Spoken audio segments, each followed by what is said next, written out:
চাকরি করে আপনার দপ্তরে আপনি কাজ করছেন, হঠাৎ করে মসজিদের মিনার থেকে আযানের সুর ভেসে আসলো, হাইয়া আলাস সালাহ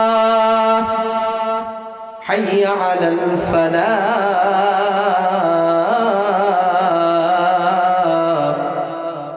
আযান দিল, নামাজের দিকে আসো, কল্যাণের দিকে আসো, ডাকতেছে আপনারে।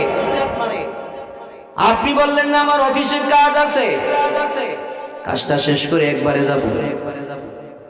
একবারে যাবেন, তখনও আসরের নামাজের সময় আরো 30 মিনিট বাকি।